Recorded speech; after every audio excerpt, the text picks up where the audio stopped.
है पॉलिसी। वो पॉलिसी आने के बाद और फिर उसको लागू करने का जो तौर तरीका था ना, इसका कोहराम मचा, शिक्षकों का ने भारी विरोध किया। तो यहाँ तक कि सड़क से लेके और कोर्ट तक, न्यायालय तक ये विरोध शुरू हो गया। सदन में भी विरोध के स्वर गूंजते रहे, तो सरकार ने उस नीति को रद्द कर दिया। रद्द करने के दूसरे के दिन ही सरकार एक ऑर्डर निकाल के, ऑर्डर के जरिए कि भाई हम विशेष समस्या से जो शिक्षक जूझ रहे हैं उसकी 7 कैटेगरी बनाई और कहा कि इन शिक्षकों का हम तबादला करेंगे। 1 दिसंबर से 15 दिसंबर तक वो सारे शिक्षकों के आवेदन लिए जा रहे हैं। अब इसमें हैरानी होती है, कहाँ भ्रम है, किसे भ्रम है? उसी बात को विभाग के रीजनल चीफ सेक्रेटरी और मजबूती से कहते रहे हैं। वो तो यहाँ तक कह रहे हैं कि भाई हम शिक्षक निष्ठापूर्वक पढ़ावें, हम उसकी कठिनाई को सरकार देखेगी। स्कूल में शिक्षक पढ़ाएंगे और प्रधानाध्यापक विद्यालय का संचालन करेंगे और शिक्षक को और कोई अन्यथा कम से कम कोई, अब तो मिड डे मील को भी जो अभी शिक्षक और शिक्षक हेडमास्टर जो वहाँ स्कूल में चल रहा था उसको भी अलग करने के लिए सरकार सोच रखी है। और कई ऐसी उनकी कठिनाई को ध्यान में रख के नए फैसले लिए गए, लागू भी हो गया है।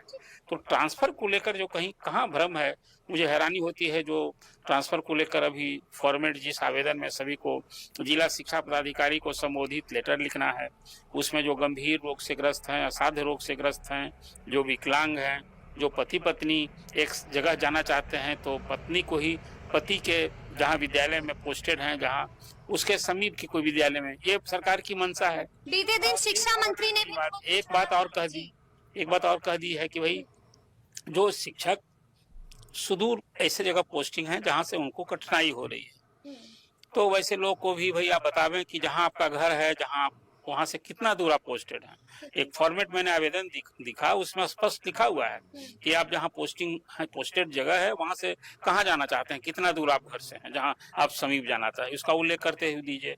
और ACS सिद्धार्थ ने इस संबंध में स्पष्ट कहा है कि मेरी मंशा यही है कि वो समीप आ जाए जहाँ वो चाहते हैं। ऐच्छिक पोस्टिंग का तो मतलब यही ना है। देखिए, विद्यालय तो कहीं मांगा नहीं गया है कि हमको अमुक विद्यालय में दीजिए, पटना के मिलर स्कूल में, या पटना कॉलेजिएट में, या पाटलिपुत्रा स्कूल में दीजिए, या दरभंगा का अमुक का, मुजफ्फरपुर का बीबी कॉलेज। ऐसा तो कोई डिमांड, कोई स्कूल का नाम नहीं देना है, आपको प्लेस देना है और उसमें कोई पाबंदी नहीं है कि आप, अब तो महिला शिक्षक के लिए था कि गृह पंचायत से बाहर, अब पुरुष का था, ये सब कुछ तो अब है नहीं।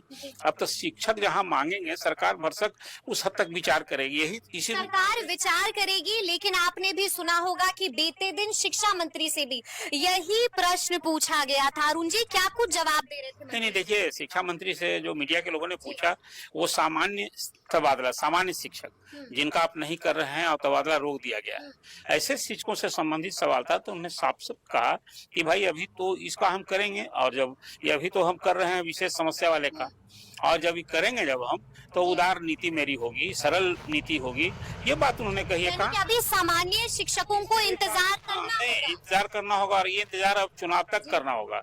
देखिए, अभी 2 ही परीक्षा हुई है सक्षमता की, अभी 3 परीक्षा बाकी है। अभी तो 2 परीक्षा जो हुई है उसमें अभी पहली परीक्षा में जो उत्तीर्ण हुए 40-44 हजार जो शिक्षक बच गए थे, 1,14,000 शिक्षकों को ही नियुक्ति पत्र मिला है, और 44 हजार शिक्षकों की काउंसलिंग हो गई है। अब सिर्फ जो खबर है अभी कि 2200 शिक्षक ऐसे रह गए हैं जिसकी काउंसलिंग नहीं हुई है। और ACS का को जो एप्रीहेंशन है कि जिन शिक्षकों की नियुक्ति में कहीं ना कहीं कुछ गड़बड़ है, वही वैसे ही शिक्षक काउंसलिंग से भाग रहे हैं। दूसरे चरण में भी जो सक्षमता परीक्षा हुई है, जो 65,000 शिक्षक उत्तीर्ण हुए हैं, अब उनकी काउंसलिंग की डेट निकल गई है 9 दिसंबर से जो काउंसलिंग। अभी तो प्रधान शिक्षक जो 38,000 और जो 6,000 हेडमास्टर हूँ, उसकी काउंसलिंग के लिए सारा मैं देख रहा था, शेड्यूल निकल गया कि 9 दिसंबर से उनकी काउंसलिंग होगी। विभाग ने उसकी चिट्ठी निकाल दी है, और फिर सब वही जो सक्षमता परीक्षा पास किए हैं सेकेंड फेज, और जो तीसरे फेज में पास किए हैं BPSC के शिक्षक, उन सारे लोगों के लिए काउंसलिंग का डेट शेड्यूल। अरुण जी, यहाँ पर ये भी प्रश्न है मेरा आपसे। अभी आपने कहा कि सामान्य शिक्षकों को अभी थोड़ा इंतजार और करना पड़ेगा, तो ऐसे में एक प्रश्न है मेरा कि पोर्टल पर फिर कौन कौन से शिक्षक अप्लाई कर सकते हैं? देखिए, जनरल ट्रांसफर जिसको आप बोल रहे हैं, जनरल ट्रांसफर नहीं हो रहा है, ये ट्रांसफर हो रहा है teachers with special problem. Teachers with special problem, तो विशेष समस्या से जो शिक्षक जूझ रहे हैं, ऐसे 7 कैटेगरी बनाई गई है। उसमें मैंने बताया आपको कि जो गंभीर असाध्य रोग से ग्रस्त हैं, जो गंभीर रोग से ग्रस्त हैं, जो विकलांग शिक्षक हैं, जो पति पत्नी एक जगह जाने को इच्छुक हैं, जो शिक्षक सुदूर पोस्टेड हैं, यही तो फॉर्मेट है अभी। इसी कैटेगरी में जो शिक्षक आते हैं वो सबको आवेदन करना है और सबका अलग अलग देख रहा था मैं। उसी अनुरूप जिला शिक्षा पदाधिकारी को संबोधित वो पत्र जो अभ्यावेदन देना है वो अभ्यावेदन देना है। तो इतना स्पष्ट तरीके से विभाग, और इसके बाद विभाग अभ्यावेदन को लेकर भी कई तरह के सवाल पूछे जा रहे हैं कि आवेदन क्यों नहीं, अभ्यावेदन क्यों, क्या फर्क पड़ता है अभ्यावेदन और आवेदन में? करना किसको ही बताइए। आप अभ्यावेदन देकर दीजिए, आवेदन देकर दीजिए, किसको डिसीजन लेना है? ये तो मुझे हैरानी होती है इन चीजों में, जो कोई क्या फर्क पड़ता है। ट्रांसफर आपका मैटर ऑफ राइट नहीं है, ये सरकार एक बात पहली बात समझ जाइए। अब तो प्रोन्नति भी सरकार देने के लिए सारा नियम बनाने के बाद कहा है कि पद अवेलेबल होगा तब मिलेगा, नहीं तो आपको वेतन का लाभ मिलेगा। यही ना है अभी नियम, इस चीज को समझना पड़ेगा। अभी ट्रांसफर के लिए अभी कोई पॉलिसी भी नहीं है, एक ऑर्डर है, एक मार्गदर्शिका जारी हुई है और उसमें सरकार करने को थी तो सरकार के शिक्षकों के हित में उनकी परेशानी को ध्यान में रखकर। देखिए इसमें कुछ सोशल मीडिया में मुझे हैरानी होती है कि जिस ढंग से खबरें परोसी जा रही हैं, एक भ्रम फैलने का वो भी कारण है। कुछ जो शिक्षक संगठनों की नेतागिरी है, आखिर न मांग कभी समाप्त होने वाली है। हाँ, मैं एक मानता हूँ कि अभी दो बहुत मौलिक मांग है शिक्षकों की। वो एक तो ये कि सेवा की निरंतरता, और इसके बाद जो शिक्षक आज 18 साल 15 साल से काम कर रहे हैं, तो जो नियोजन निकाय के अधीन काम किए हैं तो उनकी नियमावली में था कि 12 साल पर प्रमोशन होगा। आपने अभी देखा जो अभी प्रधान शिक्षक की बहाली हुई और हेडमास्टर की बहाली हुई, उसमें आपने उनकी सेवा की मान्यता दी, उसके अनुभव की मान्यता, उसी आधार पर उन सबका भी चयन हुआ है बीपीएससी से। जैसे विशिष्ट शिक्षक बनने के लिए जरूरी ना है कि जो नियोजित शिक्षक होगा वही ना विशिष्ट शिक्षक बनेगा।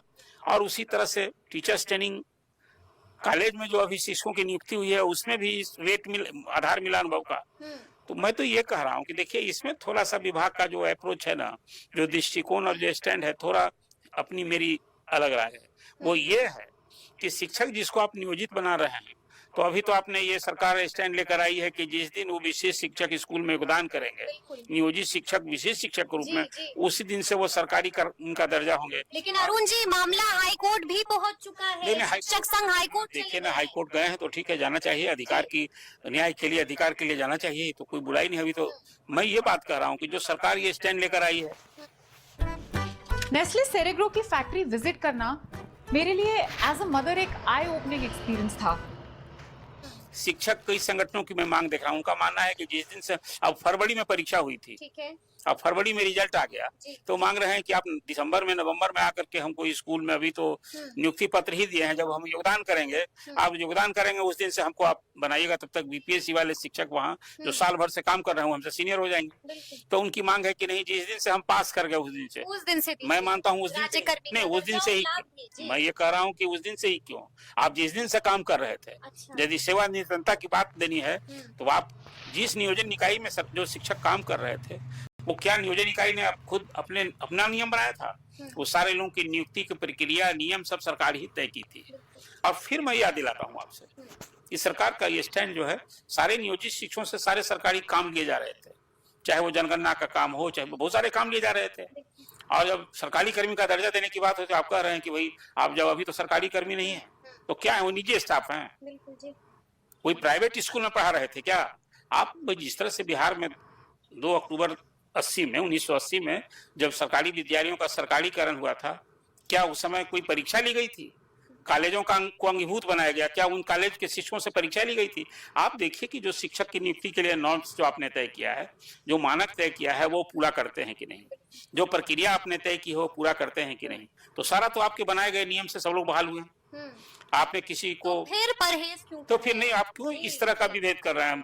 थोड़ा सा सरकार को, और देखिए चुनाव का साल है, चुनाव के साल में जो शिक्षकों ने लड़ाई लड़ी, अब तो रंग दिखता है, हर चीज तो अब तो सकारात्मक हो रहा है, कोई तो नेगेट कर नहीं रही। मांगे मान ली, सारी मांगे लगभग पूरी हो रही है। लेकिन एक और प्रश्न है, ये मेरा आखिरी प्रश्न होगा आपसे अरुण जी। देखिए लगातार हम देख रहे हैं कि ट्रांसफर पोस्टिंग को लेकर के अलग अलग तरह के कयास लगाए जा रहे हैं, खूब सारी समस्याएं भी हो रही हैं और कई सारे कंफ्यूजन भी बता रहे हैं आप। जो बीपीएससी से 2,17,000 शिक्षक 2 चरणों में बहाल हुए और उसमें विशेष समस्या को लेकर अभी तबादला कर रहे हैं, एक रास्ता भी दिया है उन लोगों को। अच्छा, क्या शिक्षा मंत्री अलग बात कह रहे हैं, क्या सिद्धार्थ अलग बात?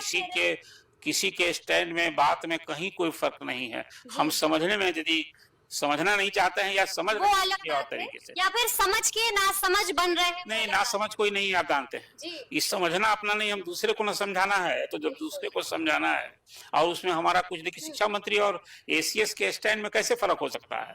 अब तो दोनों कह रहे हैं कि भाई सामान्य तबादला 5 परीक्षा के बाद होना है और अभी विशेष समस्या को लेकर कर रहे हैं।